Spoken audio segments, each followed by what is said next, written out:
Jumpa pada materi kelas 12 SMA Negeri 5 Semarang, koligatif larutan.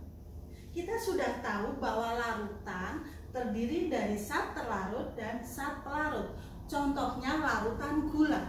Gula sebagai zat terlarut dan air sebagai pelarutnya. Sifat koligatif larutan hanya ditentukan oleh jumlah zat terlarut. Hanya ditentukan oleh kuantitas zat terlarut dan tidak ditentukan oleh kualitas zat terlarut. Yang pertama, penurunan tekanan uap jenuh dilambangkan delta P. P itu pressure, tekanan. Untuk lebih memahami materi ini, mari kita lakukan percobaan sederhana berikut.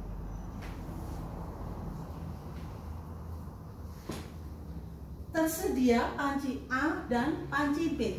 Panci A kita masukkan 1 gelas pelarut murni, yaitu air. Panci B kita masukkan segelas pelarut murni. Pada panci B kita tambahkan 3 sendok gula.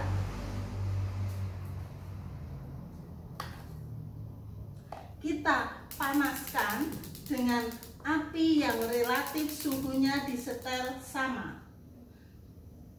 Nah, kita amati apa yang terjadi.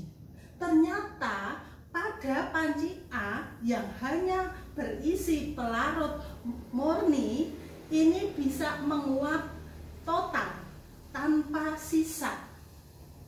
Sedangkan pada larutan gula masih ada sisa penguapan yang berbentuk karamel. Nah, kalau karamel ini didinginkan akan lembek. Artinya masih ada kandungan air di dalam karamel.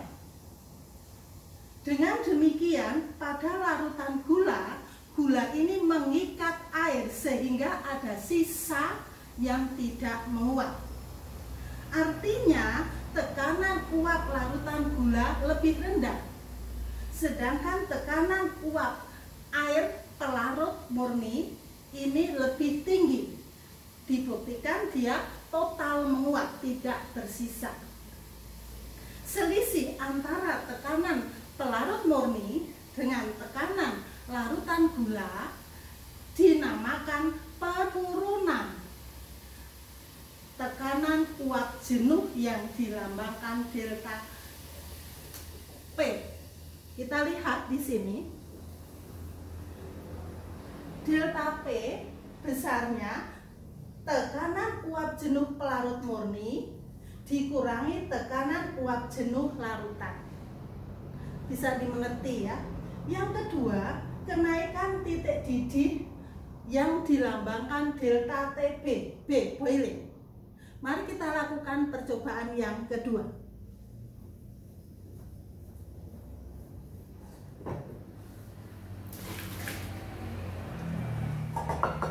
Pada panci A kita masukkan 1 gelas air.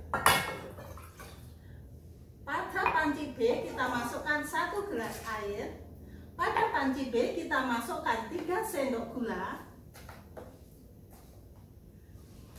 Kita panaskan dengan suhu yang relatif sama. Amati, pertanyaannya adalah mana yang mendidih lebih dahulu. Ternyata pada panci A yang berisi pelarut murni mendidih lebih dahulu. Kita tahu bahwa titik didih pelarut murni 100 derajat Celcius. Sedangkan pada larutan B, pada panci B belum mendidih karena dibutuhkan energi yang lebih banyak untuk mencapai titik didihnya. Adanya gula sebagai penghalang gerakan partikel air untuk mencapai titik didih. Di sini ada perbedaan antara titik didih pelarut murni dengan titik didih larutan. Larut murni mendidih pada 100 derajat Celcius, sedangkan pada larutan gula di atas 100 derajat Celcius. Ini artinya ada kenaikan antara titik didih pelarut murni dengan titik didih larutan. Kenaikan ini dilambangkan delta TB, B boiling. Oke, kita lihat besarnya delta TB, yaitu titik didih larutan, dalam hal ini larutan gula, dikurangi titik didih pelarut. Hubungan antara kenaikan titik didih dengan konsentrasi molar dirumuskan oleh Raoul, yaitu delta TB sama dengan KB kalikan M. KB adalah tetapan titik didih molar, sedangkan M, molalitas M kecil itu besarnya gram per ml kali 1000 per gram pelarut. Oke? Kita lanjut yang ketiga, penurunan titik beku delta F, pressure beku ya. Kita lakukan percobaan yang ketiga.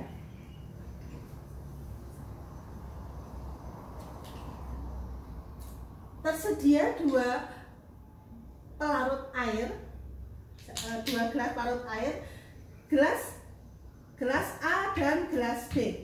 Gelas B saya tambahkan 3 sendok gula. Oke, kita ambil dulu airnya sebanyak 3 sendok untuk digantikan 3 sendok gula. Saya berikan pewarna kunyit hanya untuk membedakan antara gelas A dan gelas B. Sekali lagi, gelas A hanya berisi pelarut murni, gelas B berisi larutan gula. Kita masukkan ke dalam freezer.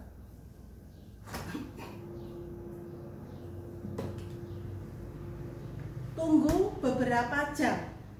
Setelah beberapa jam kita amati mana yang lebih dulu membeku. Oke.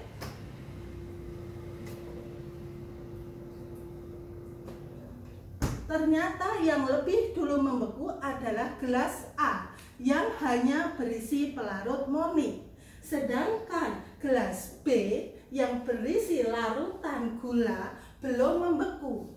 Artinya pada gelas B dibutuhkan suhu yang lebih rendah untuk mencapai titik bekunya. Kita tahu bahwa pelarut murni membeku pada 0 derajat Celcius. Artinya larutan gula titik bekunya di bawah 0 derajat Celcius. Ini artinya ada penurunan ya, dari titik beku larutan ke titik beku pelarut murni dengan titik beku larutan, ada penurunan. Nah, penurunan titik beku ini dilambangkan delta TF, pressure. Oke.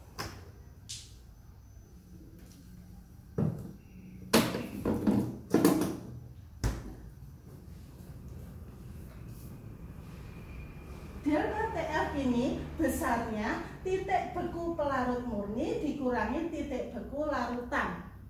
Hubungan antara penurunan titik beku delta F dengan konsentrasi molar dirumuskan oleh Raoul, besarnya adalah delta TF sama dengan KF kali M. KF adalah tetapan titik beku molar, sedangkan M kecil molalitas itu besarnya gram per ml kali 1000 per gram pelarut. Bisa dimengerti ya? Oke. Yang terakhir, tekanan osmotik. Osmose itu merembesnya larutan yang lebih cair ke lebih pekat dengan dinding semi permeable. Di sini ada larutan yang dipisahkan oleh dinding semi permeable, larutan yang lebih encer, yang putih, dan satunya larutan yang pekat. Awalnya volumenya ini sama, tetapi dalam beberapa waktu volume larutan encer akan turun, ya, akan turun, dan volume larutan pekat akan naik. Ini dikarenakan adanya sifat osmosis. Oleh karena itu, agar tidak terjadi perembesan larutan, perlu penambahan tekanan pada permukaan larutan pekat. Penambahan tekanan ini dinamakan tekanan osmotik, yang besarnya PV sama dengan nRT.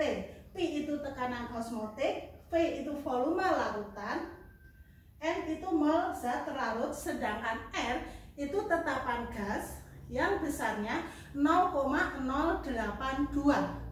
T itu suhu pada Kelvin.